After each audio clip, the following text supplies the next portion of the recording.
মাথায় যদি থাকে আইডিয়া আর হাতে যদি থাকে হাল, তাহলে গ্রামের বধূ হতে পারে আর্টিস্ট। সেজন্য মাটির উপরে একটি লাব এঁকে সেই লাবের ভিতরে মাটিটাকে খুঁড়ে নিতে হবে। তার জন্য একটি শাপল দিয়ে মাটিটাকে আমি খুঁড়ে নিচ্ছি। খোঁড়া হয়ে গেলে একটি বেলচা দিয়ে মাটিগুলোকে তুলে ফেলতে হবে। এরপরে লাবের পাশ থেকে কতগুলো ইট সাজাতে হবে।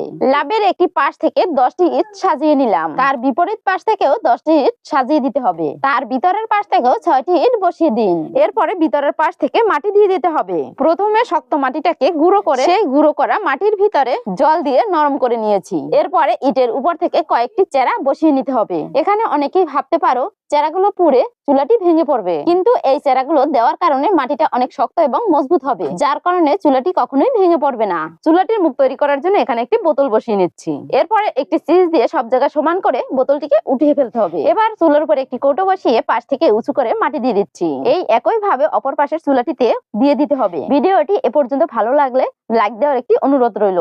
এবার আমি সম্পূর্ণ চুলাটিকে লিপে দিচ্ছি। এখন চুলাটি মজবুত করার জন্য এর পাশ থেকে আরো কয়েকটি ইট বসিয়ে নিতে হবে। দেখুন এতে চুলাটিতে কত সুন্দর একটা ডিজাইন তৈরি হয়ে গেল। এরপরে প্রতিটি ইটকে নরম মাটি দিয়ে আটকে দিতে হবে। এখন চুলাটির উপরে কিছু ডিজাইন তৈরি করব। তার জন্য আগে থেকে নরম মাটি দিয়ে কয়েকটি ফুল তৈরি করে নিয়েছি। সেই ফুলগুলোকে চুলার উপরে বসিয়ে দেব।